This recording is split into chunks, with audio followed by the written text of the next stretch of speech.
एक बार बोलो सियावर रामचंद्र की जय, रामायण मैया की जय, पवन पुत्र हनुमान की जय, वृंदावन कृष्ण चंद्र की जय, रामायण मैया की जय।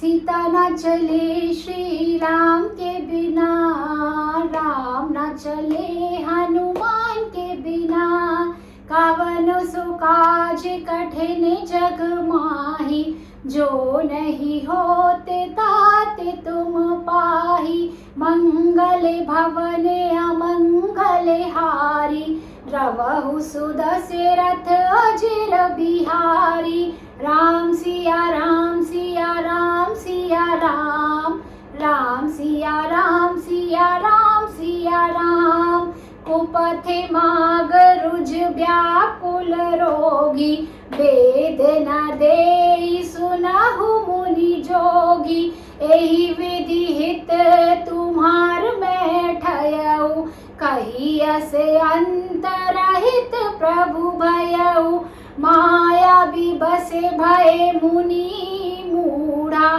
समुझि नए हरि गिरा निगूढ़ा, गवने तुरते तहाँ ऋषि राई, जहाँ स्वयंवर भूमि बनाई, निज निज आसन बैठे राजा, बहु बनावे करि सहित समाजा, मुनि मन हर्ष रूपे अति मोरे, मोहि तजिया नहीं बरहि न भोरे, मुनि हिति कारण कृपा निधाना, दीन कुरूप न जाहि बखाना, सो चरित्र लखी काहू न पावा, नारद जानी सबहि सिर नावा, राम सिया राम सिया राम सिया राम, राम सिया राम सिया राम सिया राम, रहे तहाँ दुई रुद्र गण रामा, ते जाने ही सब भेउ सिया रामा, वे प्रवेश देखत फिर रामा, परम कौतुकी तेउ सिया रामा, जेहि समाज बैठे मुनि जाई, हृदय रूप हिमति अधिकाई, तह बैठे महेश गण दो, वे प्रवेश गति लखई न को, करहि कूटि नारद ही सुनाई, नीकी दीन हरि सुंदरताई, रीझहि राज कुंवारी छवि देखी,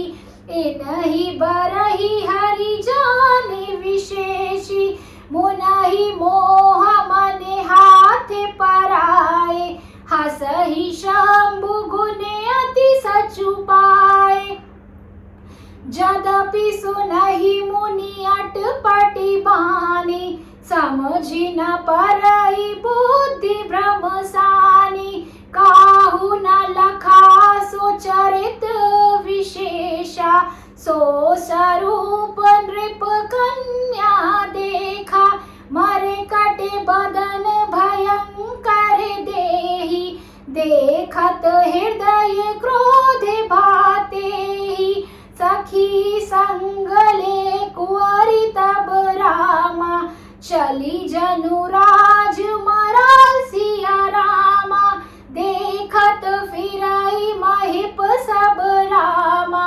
करे सरोज जय माल सिया रामा, राम सिया राम सिया राम सिया राम, राम सिया राम सिया राम सिया राम, कवन सो काज कठिन जग माही, जो नहीं होते ताते तुम पाही, मंगल भवन अमंगल हारी, द्रवहु सुदशरथ अजिर बिहारी, तुम आए हो घाटे हमारे, हम आएंगे घाट तुम्हारे, तब तुम पार लगाना राम,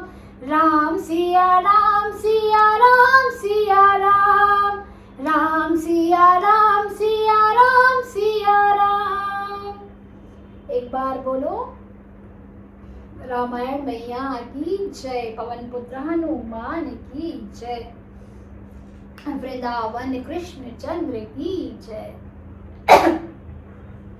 आइए अब जानते हैं इसके अर्थ को।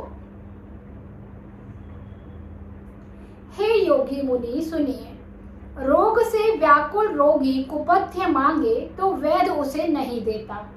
इसी प्रकार मैंने भी तुम्हारा हित करने का ठान लिया है। ऐसा कहकर भगवान अंतर ध्यान हो गए। भगवान की माया के वशीभूत हुए मुनि ऐसे मूढ़ हो गए कि भगवान की अगूढ़ अर्थात स्पष्ट वाणी को भी ना समझ सके। ऋषिराज नारद जी तुरंत वहां गए जहाँ स्वयंवर की भूमि बनाई गई थी। राजा लोग खूब सज धज कर समाज सहित अपने अपने आसन पर बैठे थे। मुनि अर्थात नारद मन ही मन प्रसन्न हो रहे थे कि मेरा रूप बड़ा सुंदर है, मुझे छोड़ कन्या भूल कर भी दूसरे को ना वरेगी। कृपा निधान भगवान ने मुनि के कल्याण के लिए उन्हें ऐसा कुरूप बना दिया जिसका वर्णन नहीं हो सकता। पर यह चरित्र कोई भी ना जान सका। सबने उन्हें नारद ही जानकर प्रणाम किया। वहां 2 शिवजी के गण भी थे। वे सब भेद जानते थे और ब्राह्मण का वेश बनाकर सारी लीला देखते फिरते थे। वे भी बड़े मौजी थे।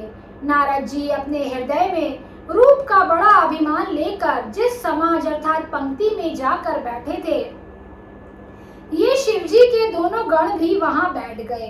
ब्राह्मण के वेश में होने के कारण उनकी इस चाल को कोई ना जान सका। वे नारद जी को सुना सुना कर व्यंग वचन कहते थे।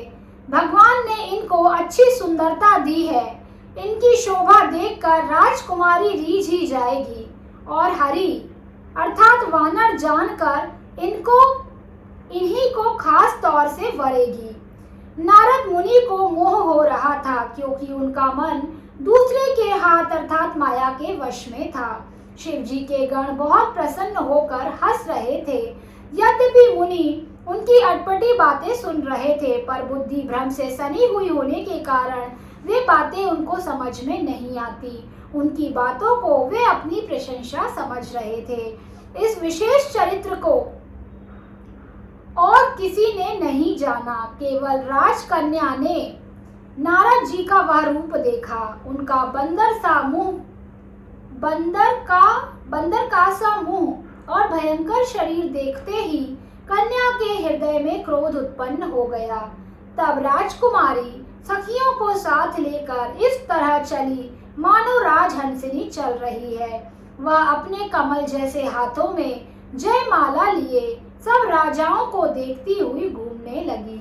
एक बार बोलो सियावर रामचंद्र की जय, रामायण मैया की जय, पवन पुत्र हनुमान की जय, वृंदावन कृष्ण चंद्र की जय। बोलो रे भाई सब संतों की जय। नमः पार्वती पते हर हर महादेव। श्री हरि ने ये पूरी लीला रची हुई है। नारद मुनि के, देवर्षि नारद के मन में जो अहंकार व्याप्त है उसको दूर करने के लिए उन्होंने एक ऐसा रूप उन्हें दिया है कि नारद मुनि के अनुसार वो जो रूप है उन्हें लग रहा है वो बहुत रूपवान लग रहे हैं, और जो कन्या है स्वयंवर में वो उन्हें ही वरेंगी, मतलब अपने पति के रूप में चुनेंगी। लेकिन ऐसा नहीं होगा क्योंकि जो उनका रूप है वो बहुत ही विचित्र सा प्रभु ने बनाया है, जिसे देखकर राजकुमारी को क्रोध आ गया है। लेकिन बाकी कोई और उनके इस रूप को नहीं देख पा रहा है, केवल राजकुमारी ही देख पा रही हैं। और शिवजी के गण भी वहाँ पे उपस्थित हैं इस लीला को देखने के लिए, और इस लीला में उनका भी योगदान है। तो बस आगे बने रहिएगा इस कथा में। श्री राम जी की कृपा उनके समस्त भक्तों पर बनी रहे। एक बार सभी जोर से बोलेंगे जय श्री राम, जय श्री राम, जय जय श्री राम।